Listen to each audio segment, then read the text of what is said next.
Good morning and welcome to Rising. We've got another great show for you today. It is Monday morning. We're kicking off the week, me and Niall Stanage, and it feels like a new season finally in the District of Columbia. Some gorgeous weather over the weekend. The cherry blossoms blossoming. It was a zoo at the cherry blossoms if you went to see them. There were so many people, oh my God. And there were a lot of kites that made it look to me like aliens were attacking, like from the Avengers movies. So I had a great time. Well, I stayed away from the tidal basin itself, but there were too many people on the streets for my liking, Robby. But it is beautiful weather. That is certainly a good thing. A breath of spring and lots to get to. Yes. So let's start off with what is on your radar. Well, Atlantic Magazine editor-in-chief Jeffrey Goldberg is calling bull shit on National Security Advisor Michael Waltz's explanation for how the former's phone number ended up in the latter's Signal chat. We have obviously been following Signalgate for the past week. You know this story by now. The fact is that the Trump official, Waltz, inadvertently added Goldberg, an anti-Trump journalist, to a group chat where highly sensitive attack plans, war plans, whatever we're calling them, those were discussed with respect to U.S. plans to bomb Houthi terrorists in Yemen. Waltz admits he screwed up, accidentally bringing in a notorious anti-Trump journalist to this secret government chat. But he maintains it was an innocent mistake. Trump has apparently accepted that explanation, and the administration seems ready to move on and to acquit Waltz, instead attacking The Atlantic as a liberal rag intent on bringing down the Trump administration. They emphasize that the attack on the Houthis was successful, so what's the problem? Well, with great respect, Mr. President, the problem is that Michael Waltz's excuse for how Goldberg ended up in the group chat is nonsense. I don't believe it for 1 second. I'm sorry I don't.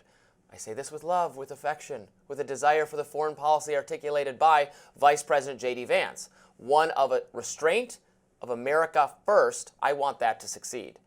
The problem is we can't be sure Waltz shares that viewpoint. He's a Bush-Cheney neoconservative, i.e. maybe he had Goldberg on speed dial because they talk with some regularity. Maybe they chat about their shared nation-building neoconservative ideology. I'm just asking questions here, questions that more people within the administration should be asking. After all, Goldberg does not agree with Waltz, but they don't know each other. Here he was this weekend responding to Waltz's contention that it was some totally harmless mistake. If you have somebody else's contact and then somehow it gets sucked in, it gets sucked in. Jeffrey, what do you make of those explanations? This isn't the Matrix. Phone numbers don't just get sucked into other phones. I don't know what he's talking about there. Very frequently in journalism, the most obvious explanation is the explanation. My phone number was in his phone because my phone number is in his phone. He's telling everyone that he's never met me or spoken to me. That's simply not true. I understand why he's doing it. But this has become a somewhat farcical situation. There's no subterfuge here. My number was in his phone. He mistakenly added me to the group chat. There we go. I'm not bringing this to your attention because I agree with Goldberg. His foreign policy views are anathema to mine. That's the problem. It was an easy mistake for Waltz to add him to this Signal group. If there's an explanation that doesn't impugn Waltz, okay, let's hear it. I'm all ears. But his phone number magically appeared on my phone is not a real explanation, people. So in the meantime, I am forced to agree with Saagar Enjeti, the conservative host of Breaking Points and my predecessor here on Rising. He writes, I still cannot believe that MAGA and Trump are giving Waltz a pass. He insulted the nation's intelligence, he lied, and he leaks. But I guess denying Goldberg a scalp is more important. Pathetic, honestly. You know what? It is a bit pathetic. If the media is the enemy of the people, what does a neoconservative-leaning Trump administration official, why does he have the phone number of this archetypical mainstream media mouthpiece in his contact list? I think you know just as well as I do. Well, Robby, there's so many elements to that, and some I agree with and some I do not. I'm not sure that I agree with this idea that it is automatically nefarious for politicians to have journalists' numbers in their phones, irrespective of whether they agree with that journalist or not. And I think the problem here is Waltz adding Goldberg by accident. And to be fair, I don't think you're suggesting that he did it in some way deliberately or nefariously to embarrass anyone else in the Trump administration. So look, Journalists and politicians talk all the time in this town, as you're well aware. Well, let's see his contact list then. Well, let's see how many journalists he has in there. Let's see your contact list then and see how many journalists you have in yours. Well, that's fine. Well, I'm the journalist. I can have people. I have all sorts of people all over the political spectrum. No, but I mean, the point is these conversations occur in Washington, anywhere where political journalism is practiced. The fact that Waltz has Goldberg's number in his phone is not necessarily nefarious. Now, I do agree that the matrix, like, oh, it just got sucked in magically from the atmosphere, that's a completely absurd explanation. He could have offered the explanation you just gave. He could have said, oh, I have numerous journalists' contact info in my phone.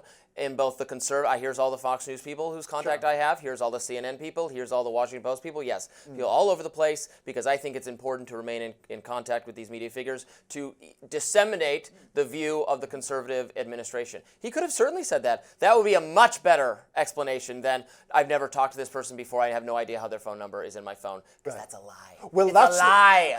Well, that's the part I agree with. It just makes him look a kind of absurd character to come out with these risible explanations for what everyone can kind of see, what happened. Now, I do find it slightly odd that Waltz is taking all the heat for this, and Pete Hegseth, the Secretary of Defense, is taking very little, because though the mistake was Waltz's initially, it's Hegseth who was the one who shared the war plans, attack plans, or whatever we wish to call them.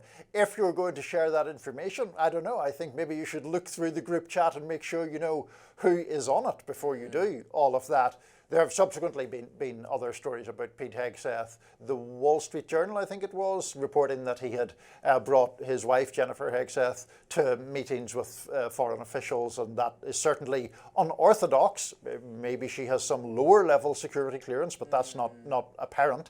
And, is that unorthodox? I believe you that it's unorthodox. But... It's unorthodox to do it at the kind of meetings that he was at, one of which was at the Pentagon, one of which was related to a NATO summit. So it's not, he didn't take her to a state dinner, which would not be, of course, unorthodox at all. Yeah, I think I am of a slightly different view on this one. I think Michael Waltz should clearly go down for this, not Pete Hegseth, because he made the mistake of adding the journalist. And I think it speaks more to the underlying ideology, and that is not what... now, maybe behind closed doors, Trump is more upset about this than he's letting on. And I think it is not beyond the realm of possibility that something is done about Waltz after the controversy dies down a little bit. You know, they don't want to give the media a scalp. Right. I keep hearing that phrase over and over again. That is clearly a true thought coming out of the administration, that they don't want them to have been right about something, which fair enough, but we don't want to undermine the foreign policy is the most important thing. And I wonder how on board he is with the kind of America First thing that J.D. Vance clearly represents and that Trump purports to represent, although Trump's a little bit less precise about policy details than someone like J.D. Vance, who's very much on message and wants to steer the entire administration to be on that message. Is Michael Waltz going to be a team player about that? I think he has some proving to do if he's going to remain a part of the team. Yeah, I don't think that's unfair, and there are obviously different strands within the Trump administration. Marco Rubio, I think, would have more in common instinctively with the Waltz position than he would with the Vance-Trump as recently position. As two years ago, a year and a half ago, for sure. Right. But he's singing a different tune now. He is, no, absolutely. I do think, though, just on the final point on the whole Signalgate matter, and then we're going to put it to bed, I think. I think we'll maybe have had enough of it at that stage. But because it is so easily understandable to so many people, this group chat and there's a reporter on it and they're discussing an attack. Obviously it has had a lot of legs as a story that way, and it has grabbed the public imagination. But there are massively serious implications, not only in relation to American national security, but also American allies, the sharing of intelligence, cooperation on sensitive areas. Is that going to continue at the same level as before when there's this massive degree of recklessness and, frankly, incompetence around this stuff? Next up, why is President Trump mad at Putin? We'll discuss. Stay with us. In the world, according to Trump, you do what he says, but many foreign leaders ignored this over the weekend, leading the president to spend a good chunk of time issuing warnings, threats, and berating American adversaries. In an exclusive phone call with NBC's Kristen Welker, Trump said he was very angry and pissed off at comments made by Russian President Vladimir Putin.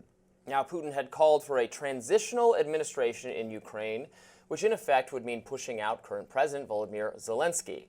Trump told Welker, quote, "If Russia and I are unable to make a deal on stopping the bloodshed in Ukraine, and if I think it was Russia's fault, which it might not be, but if I think it was Russia's fault, I am going to put secondary tariffs on oil, on all oil coming out of Russia." Trump said this in an early morning phone call with NBC News on Sunday.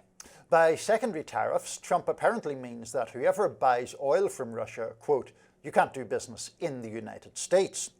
Former President Biden had banned Russian oil imports after the country invaded Ukraine. And in 2023, according to the US Energy Information Administration, the US had imported only 10,000 barrels of petroleum and crude oil. Trump also weighed in on Zelensky during a press gaggle. Let's watch what he had to say. Zelensky, by the way, I see he's trying to back out of the rare earth deal. And if he does that, he's got some problems, big problems. We made a deal on rare earth, and now he's saying, well, you know, I want to renegotiate the deal. He wants to be a member of NATO. Well, he was never going to be a member of NATO. He understands that. So if he's looking to renegotiate the deal, he's got big problems. Trump also issued tariff threats to Venezuela, writing in part on Truth Social. President Donald J. Trump announced today that the United States of America will be putting what is known as a secondary tariff on the country of Venezuela for numerous reasons, including the fact that Venezuela has purposefully and deceitfully sent to the United States undercover tens of thousands of high-level and other criminals, many of whom are murderers and people of a very violent nature. Then there's Iran. In another interview this weekend with NBC News, Trump discussed striking a nuclear deal with Iran, telling the outlet, if they, meaning Iran, don't make a deal, there will be bombing. It will be bombing the likes of which they have never seen before. But a defiant Iran rejected directed nuclear talks. President Masoud Pezeshkian ruled out direct talks with the Trump administration. During a cabinet meeting in Tehran over the weekend, he said this: "We responded to the U.S. president's letter via Oman and rejected the option of direct talks, but we are open to indirect negotiations instead." In response to Trump being pissed off at Putin, Democratic Senator Mark Kelly wrote on X, "I'm angry too. I'm angry with the dictator Putin. He's a murderer. But I'm also angry with Trump, who made the boneheaded move of giving away the two best pieces of leverage before the negotiations started. That's why this is so messed up." Punchbowl, congressional reporter Andrew DeSiderio wrote, definitely a shift in rhetoric from Trump. He's now threatening secondary sanctions, tariffs for Russian oil, and speaking about Putin in ways he never has before. So a lot of bluster at Iran and Venezuela, Russia, Ukraine, everybody. This is Trump's form of diplomacy, is deal-based. I think actually probably some Democrats and liberals were glad to hear him say that he's not happy with Russia right now, and that's what they want, right? Increased confrontation with various bad actors, or a willingness on our own government to acknowledge that there are bad actors. So that seems to be what Trump is doing as he tries to work through these various issues. I'll get back to Russia and Ukraine in a second, but to your point about, what Democrats and liberals like or dislike, or ways in which Trump messes up the usual lines, one of the defenses of Trump from people, including of your own sort of political persuasion, was that he wasn't going around the world starting wars or threatening people. And this is a very marked shift on Iran, the idea that, Iran could get bombed if it doesn't do what Trump wants. Firstly, of course, there was a nuclear deal, which then Trump dismantled in his first term. But more to the point, during that first term, he had in fact ultimately ended up mocking people like John Bolton, who he had brought in. He said something to the effect of, if Bolton had stayed, we would have ended up in World War VI, because Bolton typically wants to attack everywhere. So is that not troublesome from a non-interventionist or libertarian perspective? Well, I think it's troublesome. Those kind of threats. I think it's troublesome from the most important perspective, which is that we need to be very China-focused. We can't have conflict with every single bad actor, or somewhere between good and bad actor, or sketchy actor out there, when we have to confront the realities of China. Now, of course, the Trumpian or the conservative perspective with Venezuela is that this is an attack on our own country, given the levels of immigration we have. So maybe you would still be dealing with that. You know, the Russia-Ukraine situation is that these two entities are still quite far apart, and that makes me say, can we be less involved then? if they don't want, if they're not ready to work it out or have some kind of arrangement, does it have to be the United States to dictate the reality to them on that?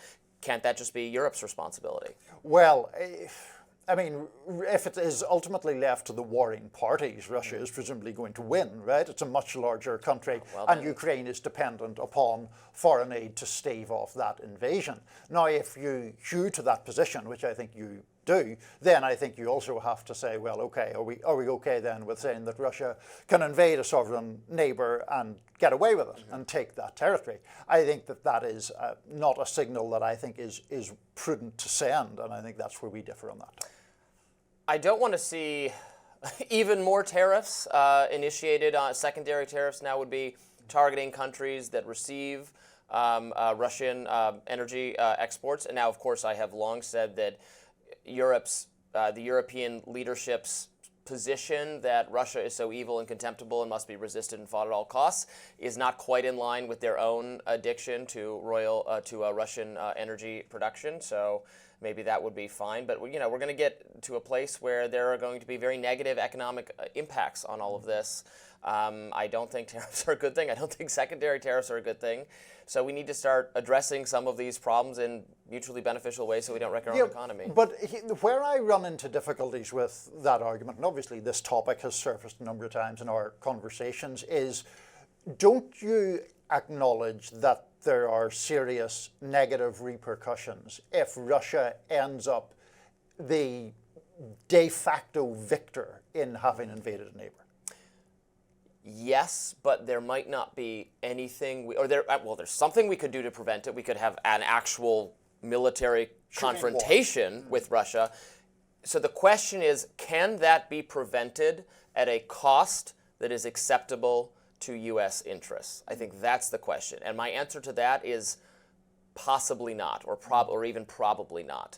Now, we could risk losing something, we could lose something in order to have the Russian victory not be as total or complete as it otherwise would be, and I think that's where the negotiation comes in.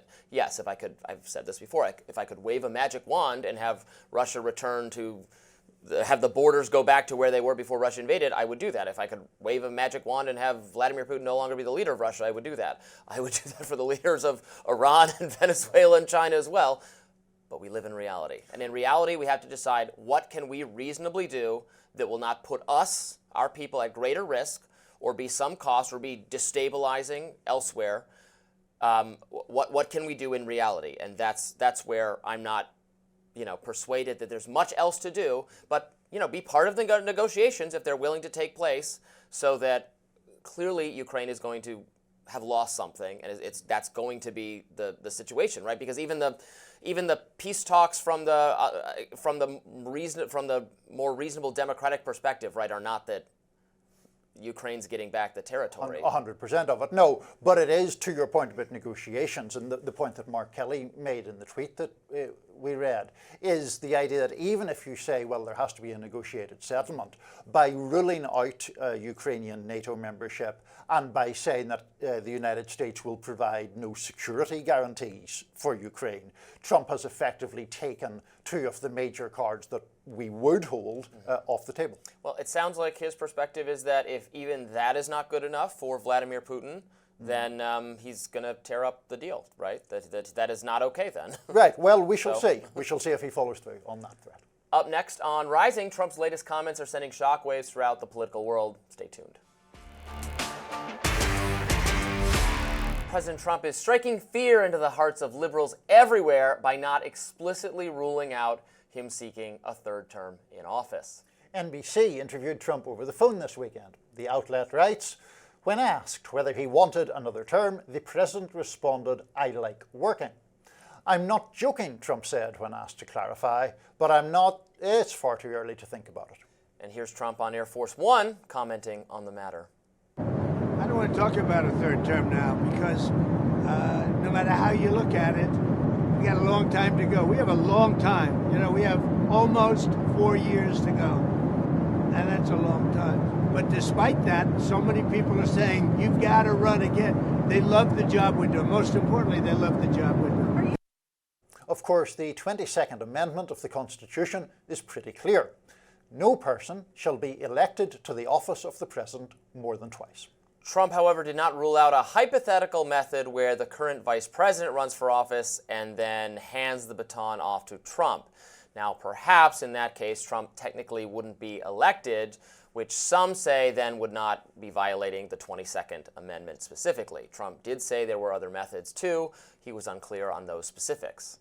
Notre Dame law professor Derek Muller conceded to the New York Times that there are conflicting views on the 22nd Amendment. The 12th Amendment, however, would be an extra hurdle for Trump to clear if he were to go with the method we just mentioned a moment ago. The 12th Amendment reads in part, no person constitutionally ineligible to the office of President shall be eligible to that of Vice President of the United States. And there's also a congressional route where lawmakers can extend term limits. Congressman Andy Ogles actually crafted a resolution that would do just that. Political commentator Steve Bannon was the first to float the idea of Trump serving a third term this year, the first to prominently do so. Political consultant and advocacy journalist Lauren Windsor wrote on X, Trump is talking about an unconstitutional third term so that you stop talking about Signalgate. Don't take the bait. Congressman Ogles, meanwhile, argues that Trump running for a third term wouldn't be a coronation. He'd have to be elected. He writes the following. Since FDR, Democrats have continued to sabotage the courts by handpicking political operatives who call themselves judges. These nefarious strategies by Democrats have been taking place for decades. President Trump should be allowed, if he chooses to seek a third term, to categorically undo the decay progressives have wrought on our great country. Look, all you worried liberals out there, I'm gonna reassure you. You don't often come to me, I think, for great comfort, but I'm going to give it to you. Trump will not be president for a third time. It is not possible. He could run for president again. He could campaign. He can do whatever he wants, but he cannot be sworn in by the Chief Justice of the Supreme Court to be president a third time because the Constitution is perfectly clear based on those two amendments. He can't run, he can't be elected for a third term. And that vice president thing where like Vance runs and he's the vice president, first of all, even imagining doing that is crazy. And then what Vance steps aside and Trump could automatically become, but the other amendment says you can't be vice president if you're not eligible to be president. Mm-hmm. So it's not going to happen. I'm reassuring you it's not going to happen. He is going to, I don't know that he'll disappear, or I don't know that he'll retire or stop being the most important political force ever. I have no idea, but he will not be sworn in as president for a third time. It would certainly be flagrantly unconstitutional for him to seek a third term. There's no question about that. Then the question arises, though, what's he saying it for? Now, you could argue that it is the diversionary tactic that that person on Twitter was suggesting. It's a little conspiratorial to me. Well, why do you think he's saying it? I think he doesn't like to rule things out, period. He never takes things off the table. He never says explicitly, I'm not going to do this or I'm not going to do that. Look, he should say, I'm not going to be president for a third time. I'm not going to let him off the hook for this. But it's also, like he could say, why hasn't he, sworn off riding a fire-breathing dragon around the planet? It's just not something that can happen. But I think that the problem is, Robby, that so often he has said things that people initially feel were absurd, and then it just gets dismissed as a joke, and then over time it becomes less of a joke. The obvious example right now, I think, is though the United States is going to buy Greenland or take over Greenland or invade Greenland, when that was first suggested back in his first term, people were like, oh, this is what another amusing Trump suggestion. And now it is less amusing. I still think it's probably not going to happen, but J.D. Vance was just there a few days ago making the case for it. And we go down the line to other elements which are, I think, darker, pertaining to things that he is doing right now to hell with constitutional protections, thinking particularly of the pursuit of the executive orders against law firms, which are on their face intended to intimidate those law firms from representing people who oppose his administration. So the idea that, oh, well, we can dismiss this because it's unconstitutional, well, there are lots of things that he's suggesting that seem to me unconstitutional.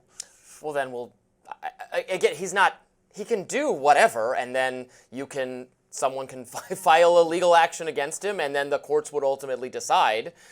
I think it is open to no real interpretation, and I know the Supreme Court is conservative leaning in that it has a majority conservative justices.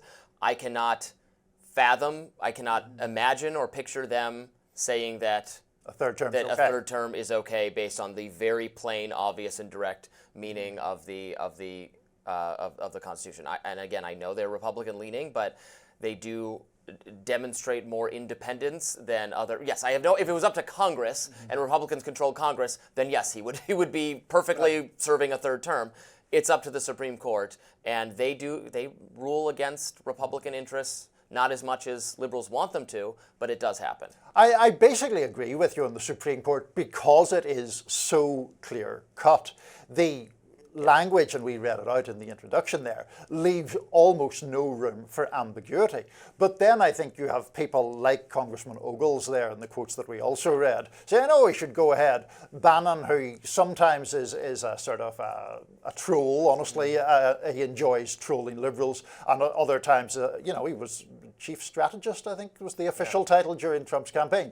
So he's a serious figure in many ways, suggesting these things as a serious thing. And your point about the courts, yes, the courts will stop it, but we have people like my old friend Elon Musk talking about a judicial coup when judges simply are ruling against the administration. That is not the kind of rhetoric that suggests a president or a team that will bow down to the rightful judicial authorities.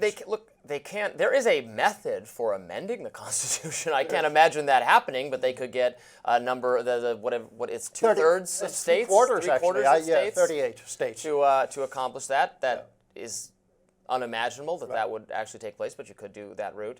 Also, in the selection of J.D. Vance in particular to be his vice president, I think was a soft signal, not an absolutely abundantly clear signal, but a signal that J.D. Vance is his designated successor to run for president and succeed him. Yeah, and obviously of a different generation, about 40 years younger almost? Yes. So, it's a whole, and very much rooted in the same populist element. So quite possibly, but I still have, just temperamentally, I have some difficulty in seeing Donald Trump quietly shuffling off the stage to play golf. I disagree. If your hair is on fire, liberals, I got a bucket of water for you. I've no hair to go on. If I had hair, it would be on fire. Oh, dear. All right, coming up next, the White House Correspondents Association caved to Trump. There goes another one we'll discuss. Stay tuned. President Trump can declare victory in his latest battle against the White House Correspondents Association. The WHCA didn't seem to put up much of a fight, though. The association cancelled the appearance of anti-Trump comedian Amber Ruffin at this year's dinner. WHCA President Eugene Daniels wrote in a memo, "At this consequential moment for journalism, I want to ensure the focus is not on the politics of division, but entirely on awarding our colleagues for their outstanding work and providing scholarship and mentorship to the next generation of journalists." The announcement came a day after the White House Deputy Chief of Staff Taylor Budowich complained on X, writing in part, "This year's White House Correspondents' Dinner will be hosted by a second-rate comedian who is previewing the event by calling this administration murderers who want to feel like human beings, but they shouldn't get to feel that way because you're not. What kind of responsible, sensible journalist would attend something like this? More importantly, what kind of company would sponsor such a hate-filled and violence-inspiring event?" Here's what Amber Ruffin actually said on the Daily Beast podcast. Let's watch. I'm not 100% interested in being like, ha, you're here, look at your stupid head, you're burned. I care, you're kind of a bunch of murderers. So they were like, you need to be, equal and make sure that that you give it to both sides and blah, blah, blah. Burns on Trump hurt badly. And then it trickles down to everyone who's around him. because y'all also guilty. So I think they got their feelings hurt. And they want that false equivalency that the media does. They want that. It feels great. It makes them feel like human beings. But they shouldn't get to feel that way because they're not. Reactions poured in on social media condemning the WHCA's move. Matt McDermott, a Democratic pollster and strategist, wrote on X, "Actions this week make it clear the WHCA values access over integrity. Trump had already stripped it of power, is now taking over briefing room seating, and the response is to cancel a comedian because he complained. An astonishing display of cowardice." Writer Charlotte Clymer wrote on X, "If you're a journalist or lawmaker still planning to attend the White House Correspondents' Dinner after WHCA canceled Amber Ruffin to placate a petty tyrant, you need to dig deep and ask yourself why you're going, because it sure as hell isn't to celebrate the First Amendment." In another blow to the White House Correspondents Association, the White House plans to impose new briefing room seating charts, which has long been managed by the WHCA. You were saying you have some thoughts on this, Niall. Take it away. Well, I do have thoughts on it, largely because I dislike the WHCA dinner. I think that it is one of those traditions which exists because it's a tradition. If nobody in the year of our Lord 2025 would sit down and think, you know what's a great idea? We'll bring politicians and the president and journalists together and have a comedian and they can all yuck it up together, or alternatively, a president can sit there and have somebody sort of throw barbs at them and have the journalists all laugh along. It is, you lose either way with that dinner. Either it seems like the politicians and the journalists are on the same side, are all inside a kind of fixed game from which the regular folks are excluded, or it's awkwardly antagonistic, and specifically in the case typically of liberal-leaning comedians having a go at a Republican president or conservative. Yeah, I basically agree with all of that. So Amber Ruffin made a big mistake previewing her remarks. She did. That wasn't a great idea. This Daily Beast podcast. I'm sure this is the most listened to episode of this Daily Beast podcast of all time. There's more than 2 people actually listening. Yeah. Now, so I was having. She was saying, who are the murderers? She was saying that's the government officials are the murderers. I think it's inside the Trump administration, but I don't know exactly. Why are they murdered? Is this murderers because of the Gaza policy, which was going on during the Biden administration as well? So then I don't know exactly what she meant.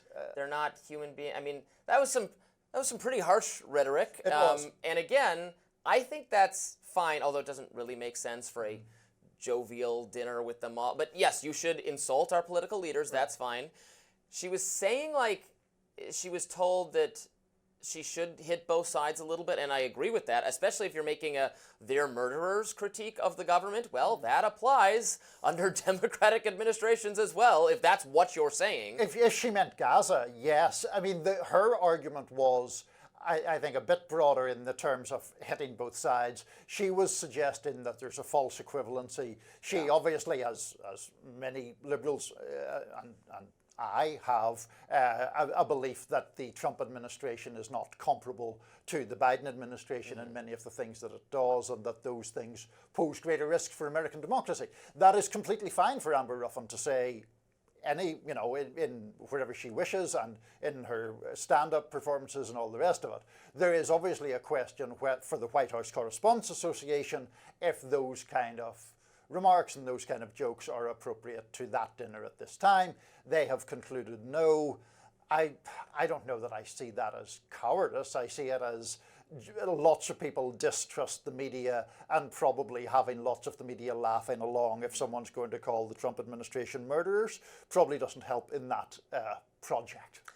The thing about political comedy is I would like it to actually be funny, and it so often is not. You like Jon Stewart sometimes. I like Jon Stewart, sure, but he's got a more unique perspective. Yeah. The kind of comedy that, I mean, I don't know that I've ever listened to Amber Ruffin for more than 5 seconds. So, but the kind of SNL liberal comedy type thing. I know there are people out there who do like this. I can't. Yeah. I laugh 0 times. It's just so deeply unamusing. It's so played out by now. It's like too easy, and it's sort of thinking parody and portrayal is the same thing as comedic insight, if that makes sense. Yeah. So now, like you, I think it's a healthy tendency to be able to laugh at oneself and let them make fun of Republicans, and then Republicans can complain that they only make fun of them or make fun of them too much. That's kind of fine to me. I think it's healthy to show that you have a sense of humor about yourself. Even like conservative satire, say like the Babylon Bee, they make fun of Republicans too, and it's funny, and that's a good thing to do. So I think you never want to be in a place where you can't laugh at yourself, or you can't allow anyone to laugh at you, even if that's not like super. I mean, obviously, if they made it illegal to laugh about Trump, that would be extremely authoritarian. Right. Here, they're just saying like, this is a weird thing to do at this dinner. Yeah. I do take your point about political comedy, and it works both ways. Sometimes, I'm showing my age here, but George Carlin, who there was a documentary made about recently, a lot of the times I agree with the observation that he's making. It just doesn't make me laugh particularly. Oh, it makes me laugh. I love George Carlin. A lot of people, I wonder if I there's really a cultural difference, because a lot of people who I like love George Carlin, and I don't find him amusing. Well, didn't find him amusing at all. This is fun, and I often don't find British humor funny. See, it's too dry for me. Cultural gulf there. Find it The funny. cultural gulf yawning Actually, between us. who's again. a British comedian who I do think is really funny is Ricky Gervais. I love Ricky Gervais. Yeah. I find him hilarious. I It's thought his delivery, it's his attitude, but he's like a little less dry. I don't know. Yeah, I also thought he was funnier earlier in his career, but we shall see. More comedy reviews coming up. Next, will it be harder to vote going forward? Stick with us. President Trump signed an executive order last week that would mandate voters to show proof of citizenship when registering to vote. The order claims the United States, quote, fails to enforce basic and necessary election protections. If enacted, voters will need to produce documents like a passport or a birth certificate to prove citizenship.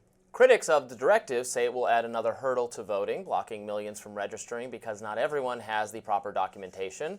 Voting advocates also question the president's legal authority to make these changes, as states normally have the power over voting rules. Joining us now is Virginia K. Solomon, the president and CEO of Common Cause, a voting rights advocacy group based in Washington. Thank you for joining us.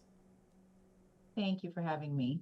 So what is your argument here? I think a lot of people would say, well, isn't it, not particularly controversial to say that only citizens should be voting and that it's all right to ask people to produce evidence to that effect?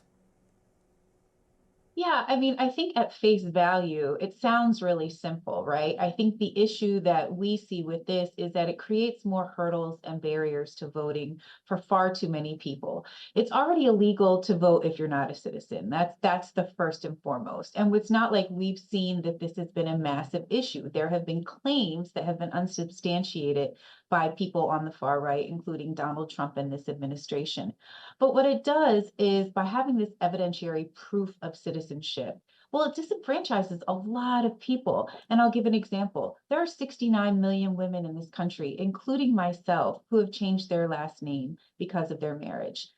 My birth certificate no longer matches my driver's license. I don't have the ability to prove with my birth certificate that would be the case, that I'm actually legally a citizen here. Now, they haven't said that marriage certificates would be acceptable. What about senior citizens? What if you've been married for 50 years? Tracking down a marriage certificate, even if they said that was acceptable. The other thing is, the reality is that there are far too many people in this country who actually don't even have a passport. And this would disproportionately impact red states and Republicans, because Democrats, by and large, actually hold more passports than Republicans do. So you have this complicated set of issues where not everybody could produce that amount of documentation or the necessary documentation to prove their citizenship in this country. I think the other thing that is really important to note with this is that there's a lot of restrictions when it comes to receiving ballots after Election Day. That would be gone. So if you're a military service member, if you're a foreign service worker, and you're depending on the post office to be able to get your ballot in on time, guess what? Just not getting there by one day, and we all know how the mail gets held up. well, guess what? You too would not be able to have your vote counted. So there's a lot of different issues with this particular executive order that give a lot of pause. And on top of that, it ultimately is just an overreach. Congress and the states are the only ones who currently have the power to set election law. It should not be in the hands of any president, not this president, not a president in the future. No president should actually have the ability to be able to provide that information. And just to be clear, Virginia, I mean, it seems to me that this is one of these instances where there are two rights or prerogatives that are in a degree of tension with each other. One is obviously everyone wants elections to be secure. Nobody wants votes cast by people who shouldn't properly be permitted to cast those votes.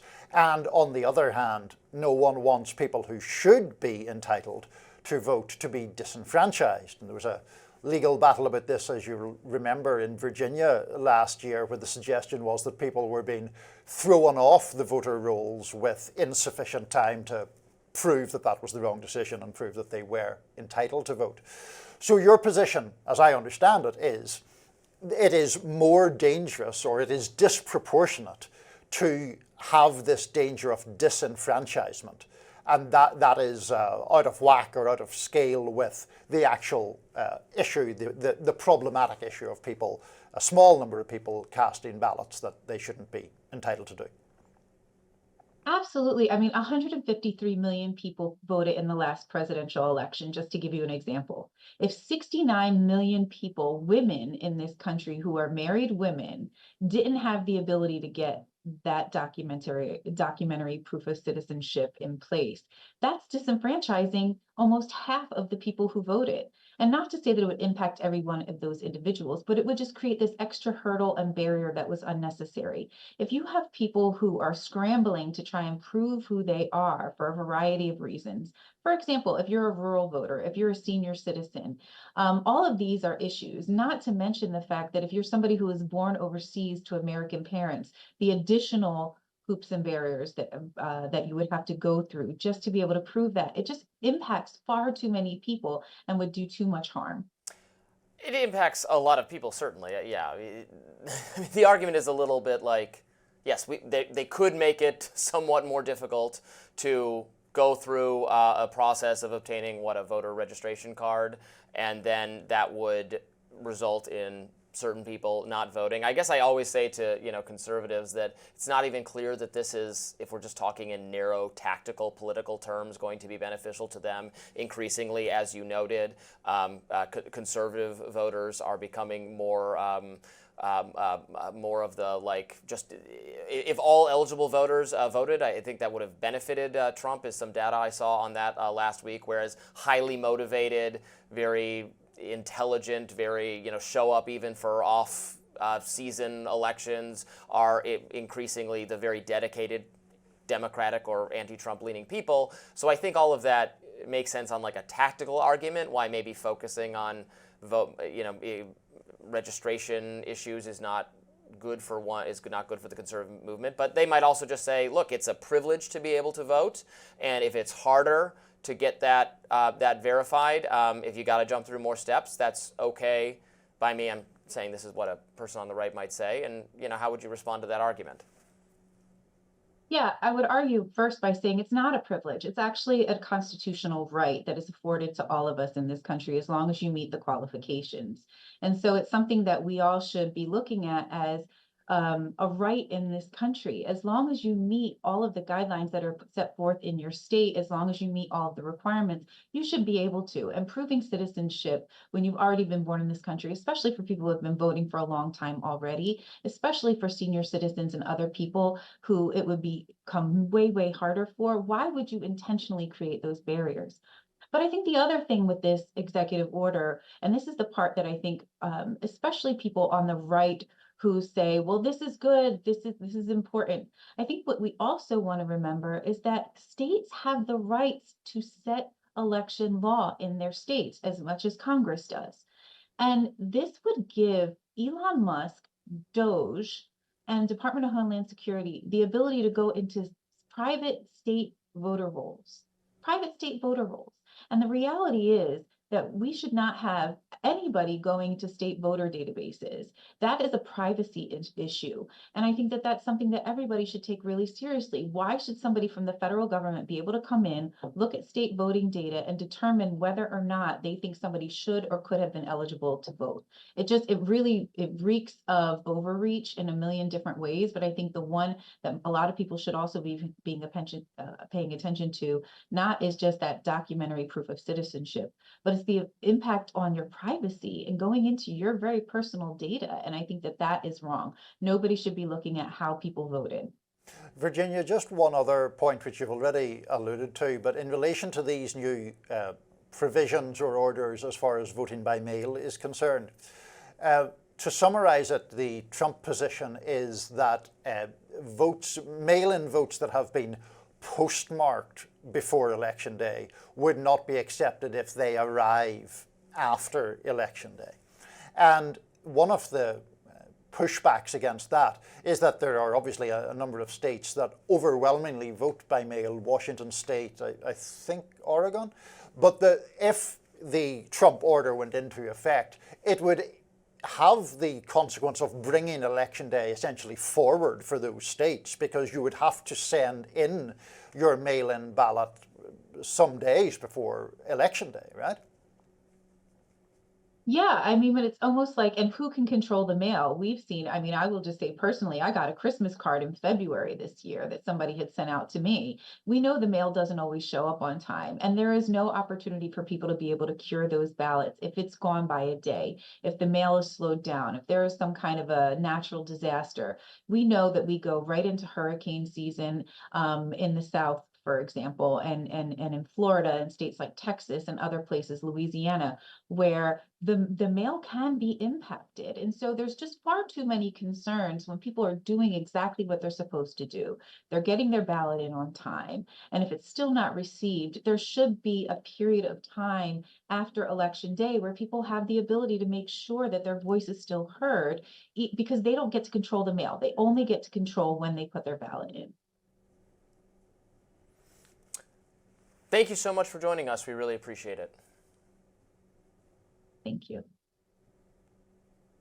Up next is Russiagate resurfacing. Special guest will explain. Stay tuned. The FBI's Russian investigation, known as Crossfire Hurricane, is getting a closer look. President Trump recently ordered documents related to the 2016 probe to be fully declassified. Between 2016 and 2017, the agency investigated whether members of Trump's first campaign colluded with Russia in the run-up to the 2016 election. Ultimately, then Special Counsel Robert Mueller concluded there was evidence of Russian meddling, but no actual collusion with Trump's campaign. Trump has demanded all documents be made public. Here to dive in is Grayzone journalist Aaron Mate, who covered Russiagate extensively. Welcome back to Rising. Good to be here. So we've heard lots of promises of lots of disclosures of documents relating to all sorts of things that are interesting to people on the right, people on the left, people outside the mainstream media. And I think it's fair to say there's been a lot of disappointment so far. What's going on with this story? Let's first of all recall that this entire thing was a scam. The collusion aspect was a scam. We know that now. Hillary Clinton's campaign paid Christopher Steele to come up with this ludicrous dossier of conspiracy theories about Trump and Russia. No one takes that seriously anymore. People who defend that aspect of the probe still want to cling to other claims to argue that this was credible. The whole thing was a farce, including the allegations of Russian meddling, which also comes from the Clinton campaign as well. This allegation that Russia hacked the DNC and gave the emails to WikiLeaks and launched a massive social media campaign. All the available evidence undermines that as well. So it's been hard to get accountability for this because so many people were implicated, not just the Democratic Party, but also the intelligence agencies that were complicit in this, and much of the corporate media, which acted as stenographers for the Russiagate fraudsters.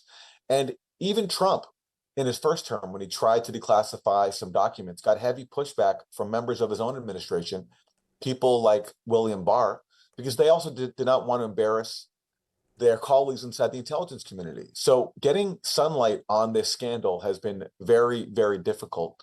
Now Trump is promising a new release of documents, as you mentioned, But even what he's promising is not actually very interesting. He's talking about declassifying this binder, the so-called binder, that he tried to have release in the final days of his first term. But what we actually know about that binder is low-hanging fruit. It's basically materials related to the FBI's reliance on Christopher Steele for its surveillance warrant applications of Trump campaign volunteer Carter Page, and text messages between Peter Strzok and Lisa Page, who were two FBI officials that were heavily implicated in the Russiagate scam. We know by now that the FBI relied on Christopher Steele. We know that Lisa Page and Peter Strzok were biased against Trump. This is all very low-hanging fruit. So even when this comes out, I'm not expecting something very significant. The real materials have yet to be released, and I've yet to see any serious commitment by Trump and his team to releasing those materials. When you say the whole thing is a scam, Aaron, I'm honestly unclear as to exactly how complete you consider that to be. You don't believe that Russia hacked or got unauthorized access to DNC emails, or do you? Correct. I think the entire thing, including the Russian hacking allegation, is a scam. Think about it. At the same time as the Clinton campaign was paying Christopher Steele to spread propaganda about a Trump-Russia conspiracy, the Clinton campaign was also hiring a firm called CrowdStrike to lodge the allegation that Russia hacked the DNC. And what did we learn 1 year after the Mueller probe shut down? We learned that the head of CrowdStrike, again, a Clinton campaign contractor, just like Christopher Steele, admitted under oath to the House Intelligence Committee that, yeah, by the way, we do not have any evidence of Russian hacking. And that testimony was kept under wraps throughout the entirety of Mueller's probe for obvious reasons, because it undermined the core allegation of Russian hacking. What happened was some anonymous officials in the intelligence community said that Russia hacked the DNC. And rather than say, what's the evidence for it, the entire media pretty much went along with it and wrote it down like loyal stenographers, when all the available evidence, including the testimony I just mentioned, and many others, which I've written about extensively, show that there is no evidence that Russia hacked the DNC. I don't know how those emails got passed on to WikiLeaks. My guess is that this was actually a human being who took them from the DNC and gave it to them, but I can't prove that. What we do know is that all the available evidence of Russian hacking is exists to undermine the existing allegation. The only thing that's real here in terms of Russian meddling was that, yes, a Russian troll farm based in Russia put out some dumb memes on social media that nobody saw and that were barely about the election. So there were stupid memes about Yosemite Sam criticizing gun control laws in the U.S. and a image of Jesus consoling a young man with masturbation problems. That's literally what one of them was. Very minimal contact about the election. If people want to call that election meddling, okay. But beside that, the entire thing was a scam. And just, I know Robby has more questions, but I'm just trying to be clear, and these are not gotcha questions. As you're well aware, having written about this extensively, a grand jury did indict 12 Russian intelligence officers in 2018, members of the GRU, on the charge, essentially, that they had been involved in hacking. Now, those people were, of course, indicted in absentia, because there's no real chance of them being brought before American courts. So you think that was a propaganda move, basically, do you? I do, because to reach that indictment, first of all, there's the old adage, a grand jury can indict a ham sandwich. So that's not, to me, very significant that there was an indictment handed down. And again, the indictment that it was based on, we don't know the evidence that indictment was based on. We just don't know like where it comes from. And Robert Mueller's team so many times played loose with the facts. They wrote all these disingenuous indictments suggesting that they had something about collusion when really they had absolutely nothing, and they knew that. And I think that was the case here. They needed to come up with something to justify the Russia investigation and their existence to keep this investigation going. And that's why they then pivoted to going after Trump for obstruction, because they knew that they had nothing on him when it comes to collusion. But the indictment of those alleged Russian officers, if you read it, it's a very detailed timeline of Russian hackers, pressing their keyboards in certain ways. But on what basis do we know all this? And the Mueller team never told us. And by the way, none of that information was classified, because if that information was classified, you wouldn't be able to put it in a public indictment. So I think, just like all the other aspects of Russiagate, including the Steele dossier, that was based on more fraud. And look, the one time when Russians challenged the Mueller team in court, That was when the Mueller team also indicted employees of that aforementioned Russian troll farm. And they indicted them for alleged Russian interference. Well, in that case, the Russians actually showed up to court with a lawyer and they challenged the Mueller team. What did Mueller do? He dropped the case immediately after he was challenged to put up or shut up, to show his proof, to show his evidence. The Mueller team dropped the case. And do you know what they said? They said, if we go ahead with this case, that will jeopardize national security. Well, if it would jeopardize national security to defend your case in court, why did you bring it? Why did you bring it in the first place? It was such an obvious admission that the Mueller team had nothing to go on, and they were banking on the fact that the Russians wouldn't challenge that case. And I suspect it's the exact same dynamic when it comes to indicting those alleged Russian hackers.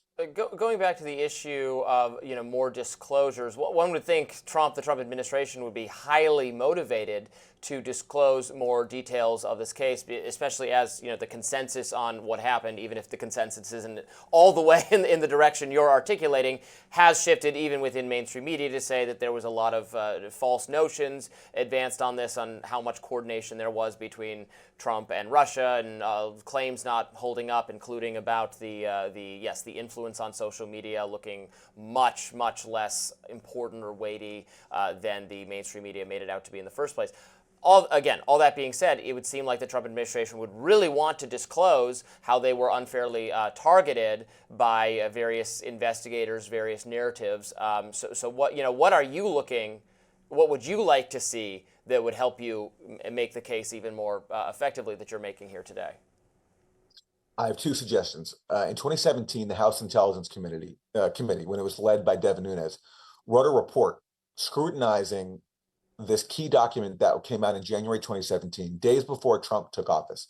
And that was a so-called intelligence community assessment that accused Russia of waging the sweeping interference campaign to install Trump in office. And that report coming out right before Trump took office, it really cast a pall over the entire Trump presidency. It really tainted his first term because the aim of it was to basically say that Trump is in office because of Russia, and it was used to fuel innuendo about a Trump-Russia conspiracy. So the House Intelligence Committee, led by Devin Nunes, wrote a report assessing the evidentiary basis for that intelligence community document. We've never been allowed to see it. What we know, or at least we've never been allowed to see the full version. We saw a redacted version, and there was another follow-up report as a part of that we've never been able to see.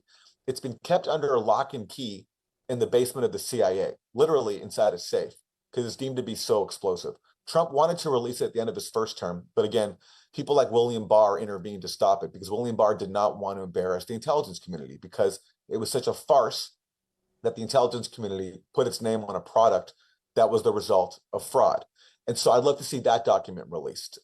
What I know about it already is very damning to the intelligence officials behind Russiagate. I'd also love to see the aforementioned reports by the firm CrowdStrike, which was, again, a cyber firm hired by Hillary Clinton, which launched Russiagate by first accusing Russia of hacking the DNC, only to later admit under oath that actually, oops, by the way, we have no evidence for that. So CrowdStrike wrote a series of reports that they redacted themselves and then gave to the FBI, which I know that the FBI relied on to pursue their Russian hacking claims. When I've tried to get those documents released through the Freedom of Information Act, the FBI has either denied that those reports are in their possession or redacted them entirely. It's time for that secrecy to end. Just as we know that the Steele dossier was a Clinton campaign-funded scam, it's time to have some transparency on the other Clinton campaign-funded scam, which was the CrowdStrike reports. And why is that? Because this allegation that Russia hacked the DNC, it feels so trivial now because it's so old now. But at the time, this was used to not only fuel Trump-Russia conspiracy theories, but also to make diplomacy with Russia impossible. And I believe that this climate of hostility toward Russia and accusing it of basically launching a cyber 9/11 against the US by hacking emails fueled this climate of animus, which helped lead to, for example, a war in Ukraine that is still ongoing today. So I think releasing those documents would not only shed light on a massive scam, but help reduce tensions between the world's top two nuclear powers, which right now is badly needed. Gotta leave it there. Aaron Mate, thank you so much for joining us to discuss. We appreciate it. Thanks for having me. Next up, Joe Rogan and Bernie Sanders agree on a very important issue. Niall and I don't agree on it. We're going to debate it. Stay with us. Fresh polling from Harvard Caps and HarrisX shows President Trump's favorability rating did lose 3 points. Now, 49% of respondents approve of him, while 46% disapprove. The other 5% don't know. As you might expect, 86% of Republicans view him positively. Only 18% of Democrats do. Notably, 41% of independents also approve. Overall, the mood of the country is down, with the majority, 49% of respondents, so I guess that's the plurality if you want to be technical about it, saying the country is on the wrong track. 41% say it's on the right path. When it comes to the economy, people's views remain unchanged from last month. 53% say the economy is weak versus 47% who feel it's strong. Joining us now to dig into these numbers and more is Mark Penn, co-founder of HarrisX. Welcome, Mark. Thank you. Thanks for joining us. So as I was looking through the poll results, I mean, it's certainly not by any stretch disastrous for President Trump, but I do think there are some warning lights flashing. Is that your read of it, or would you characterize it differently? Well, I'd say this is a good poll for President Trump. Not necessarily a bad poll, but we did show 3 points movement back, and that could be margin of error. You know, sometimes it really takes a couple of months to see, well, is that, you know, the month before he had a 52%, now he has a 49%, still more positive than negative. Most of his approval policies are still approved of. Is this a trend? If we see 46 next month, well, 42 the month after, yes, it's a trend. Or is this just a little blip within the margin of error? We're just not going to know that for another month or two. I've been closely following the work of the pollster Harry Enton at CNN. We've played a couple of his clips on Rising in the last several weeks, and he keeps pointing to polling that CNN is doing and others doing, showing, yes, not 80% across the board love for Trump in all corners of the country, but that even for Trump himself, he's closer to the pinnacle of his popularity than being underwater. That his net favorability rating is basically as good as he's ever had it since appearing on the political scene. Is that consistent with what you're seeing from the work your organization does? I think that's accurate. I think 52% was a good watermark. Look, I worked with President Clinton, and we were as low as maybe 38 and as high as 74. So on that scale, Trump is more positive than negative. It's been more difficult in a polarized country to get the kind of ratings that either President Clinton or President Reagan had. Although if he gets a good economy and people like his policies and he closes the border, he could really move up. And in comparison to Biden, I think 54% versus 46% say he's doing a better job than President Biden. So I would say that these are the best numbers he's had. He can go higher if his policies work and people see improvement in prices in the economy. And if people see the opposite, he can go lower. He's at a pivotal point, I think, in terms of these ratings right now. The Biden collapse, the collapse in terms of his poll numbers, set in, I believe, correct me if I'm wrong or your recollection's different, after the Afghanistan withdrawal, and then Biden just never really recovered despite his party performing well in the midterms. It just kind of dropped lower and lower and lower. You're right to note that we live in polarized times, and so there's always going to be, it's hard for anyone to get much above 50, get to 60. I mean, it's impossible. It's unfathomable to even think of like the approval rate that George W. Bush had immediately after 9/11, soaring to, I think, like 70 or 80% approval or more for a brief window of time. That's nothing. I don't know what kind of series of events could have that happen again. But the collapse, the stark, the going down further and further is something we've seen happen to, for instance, President Biden. Well, I think you see President Biden and the Democrats really have collapsed, and the retrospect on President Biden is not very kind at all. But yes, as his presidency tooled along, Biden had higher ratings than this. And once he executed the Afghanistan debacle, people just lost faith in him personally, as well as in terms of the job that he did. He was no longer seen as the kindly kind of older person. He was really seen as harsh and lost all of that goodwill. And then on top of it, inflation just ate away, and the border and all of those things ate away at his ratings. But what really happened here is the Democrats as a party, while the Republicans are surging up to like 50%, and while Trump is around 50%, the Democrats have now, in my poll, dropped to 36, which has never happened before. And in some of these other polls into the high 20s. And that is certainly a record low for the Democrats as a party. Getting back to President Trump with the brief time we have left, Mark, you mentioned that there is room for him to grow if things go well and to go in the opposite direction if they go badly. And when I mentioned in the opening question about warning signs, in your new poll, there are some of those warning signs in terms of right track, wrong track numbers, not just for the country at large, but is the economy on the wrong track or the right track? 51% wrong track, 38% right track. Are your personal finances improving or getting worse? 33% improving, 41% getting worse. So it is still a pretty restless and dissatisfied country, at least it would seem, no? Well, yes, but those numbers are much better than they were under Biden. You did see a dramatic shift in terms of people's attitudes towards the economy once Trump took over. But you are also right to point out that he's not out of the woods by any stretch. That's why these next 6 months or so of how people feel about the economy. We're not showing a fall off in consumer sentiment here or attitudes towards the economy. We're showing a stable picture from these 2 months, better than under Biden, but these could go south. And if they go south back to where they were with Biden, so will his ratings, because when we ask people, what's the number one most important issue? Inflation remains that issue. That's what they want to see him tackle. Mark Penn, thank you so much for joining us today to discuss this fascinating poll. We appreciate it. Thank you. You've got a friend in me. Senator Bernie Sanders has rekindled his ideological bromance with podcaster Joe Rogan. Here's Rogan on a recent episode with podcaster Chris Williamson. Where are you at with healthcare? I think healthcare 100% should be socially funded.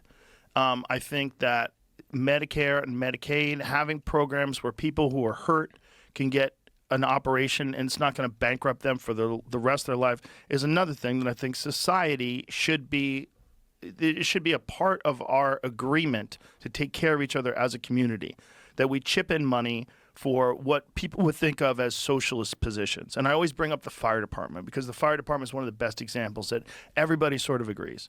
It's a socialist sort of thing. In response to the Rogan clip, Sanders wrote on X, Joe Rogan is absolutely right about this. In 2020, Joe Rogan had endorsed Bernie Sanders before Biden became the nominee. Who are you going to vote for in the primary? I think I'll probably vote for Bernie. Interesting. Yeah. Because I think Bernie and Tulsi together would be a fucking devastating combination. I really do. I don't know if they'd ever work out together. I don't know if that's possible. But I think them together might work.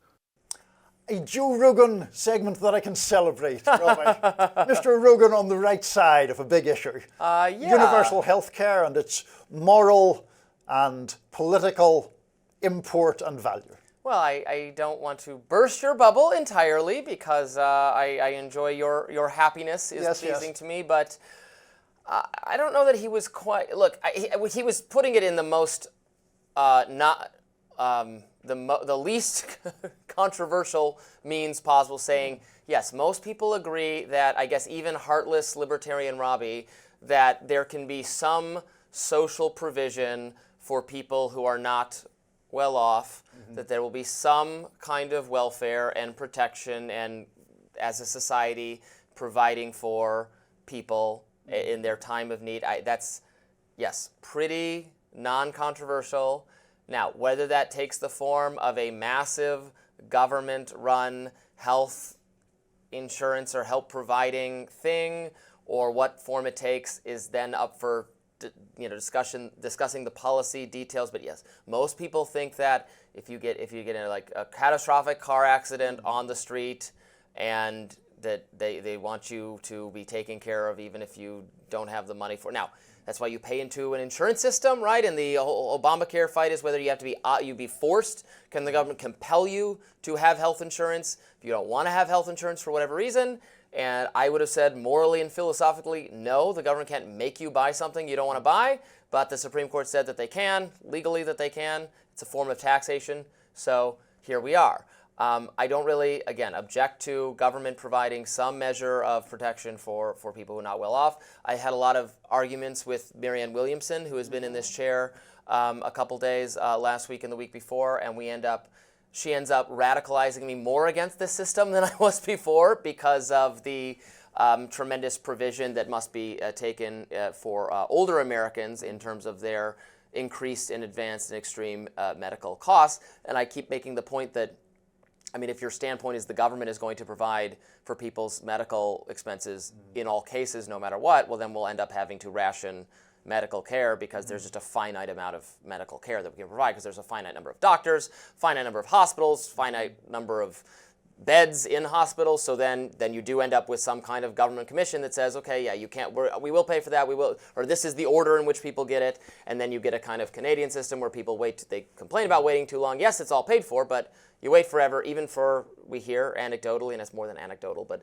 people waiting in extremely long lines for very basic tests and checkups and things of that nature. So I think the rationing argument is frankly a bit of a red herring, but I want to get on to the bigger point. But on the rationing argument, right now, millions and millions of Americans have to deal with insurance companies making those decisions for them. We will pay for this treatment, but not that treatment. We will pay for you to see that specialist, but not this specialist. So that is rationing of a kind the current system is horrible. It's absolutely horrific. Now it's a mixed government-private thing that doesn't work at all. Right. So the bigger point that I would make, and here's where myself and Joe Rogan are on the same page, which doesn't happen all that often. It has been an argument that has been widely accepted almost everywhere else in the world, that when someone falls ill or has a grave health crisis, it is to the greater good of society to have that dealt with where you disseminate the costs for that across the whole society by general taxation, and when people fall sick, they do not have to be concerned about their ability to pay. That was accepted in the United Kingdom in 1947, a guy called Aaron Bevan, the father of the modern National Health Service in Britain. It is accepted in every other developed nation. And in the United States, people say, oh no, we can't have that infringement on our freedom. It is a right for people to not have to worry about being placed into bankruptcy by a health crisis. The fact that it's done in every other whatever developed nation doesn't move me in the least bit, because other nations do all sorts of things I don't approve of. The argument that does move me is that we spend even more than they do, and we get, by some measures, less desirable outcomes. Look, I would just say, I want to try to introduce more market mechanisms and more competition to bring down the prices of these services. That generally works in other sectors of the economy. Can we introduce, I'm not saying we're going to go some totally private system where if you can't pay for it, you don't get anything, but can we introduce market mechanisms that in every other consumer electronics, housing, food, everything, having competition tends to bring down prices. The problem, and I'm sure we don't really disagree with this, the problem is, yes, the health insurance plans are terrible. It's Byzantine, even trying to comprehend what is covered. But because often insurance works this way, that because the actual price of the thing is disguised by insurance paying for it, there's no incentive to keep down the cost, because the costs end up so diffused against the entire population. And so you have medical services. You don't even know what it costs. You're being the insurance company's being billed for it, and then they distribute the cost among everyone in a way that I would argue is bad, that allows for the disguising of the price of it under this hybrid system we have that no one, including myself, likes very much. But the problem is your view, which is, I think, a standard libertarian view of almost everything, is the market will take care of it. But the market will drive down, not the market will take care of it, the market will drive down prices for the thing. Well, right now you have CEOs of health insurance companies on vast salaries, and those are salaries that are ultimately being paid by you and I and employers who pay those premiums. Now, there is no actual need for the middleman in these circumstances getting these enormous amounts of money that is just wasted money that is splurged around, and is one of the reasons why prices for health services, for health treatment, gets buoyed up to such a ludicrous extent. Yes, I mean, I would then be for saying these insurance options are bad. You should not have to buy one, but you are mandated by law to pick one, and and that makes them worse. If they had to actually compete for you to invest in the project of having this health insurance, that would, some would argue, maybe you say that's not true, but would make it better as they compete for you to actually be enrolled in their plan. I mean, there's a much simpler way of doing it, which is to say healthcare will be paid out of general taxation, and it will be a national health service. Don't you have to set the price of it then? What if doctors say, okay, an hour of my time costs $80 million, and now that's just being spread across the thing? Well, then the government says no, and you come to terms. Right. So then you must have. So then you agree. You must have government setting the price of all these in order for this system to work, right? Yes. The government has to set the price of all these things. Right, yeah. Okay, but they have no expertise or knowledge for how many things these should cost because they have no market competition. But that's like say, any well, kind how of does it? No, it's not like anything else, because in anything else you have say, here's how much I'm charging for an apple, here's how much I'm charging for an apple, and you have the market bring down the price. If the government gets to determine that they could determine it so high that that's how you get shortages in rationing in, Soviet-run type systems, right? Because they don't know what the price. It's not in their interest to do that, though. It's not in anyone's interest to seize up the system. They don't possess the knowledge of. They don't have. The price signal can only function if there's a market in the thing. The government doesn't know what the thing costs intrinsically because it only costs something with respect to what you're willing to pay for it. I mean, this is like the socialist economic calculation debate that we're having here for fun. All those terrible socialists giving people health care. What can be done about it? Oh, that does it for us today on Rising. I didn't expect a really saucy battle over a Joe Rogan clip, but here we are. Please be sure to like, share, and subscribe so you never miss any content. And for those of you who like to listen while on the go, we're now available anywhere you can listen to podcasts. Tell us what you thought about this debate. I'd be interested to hear it. And I'll be back tomorrow with more Rising. See you then.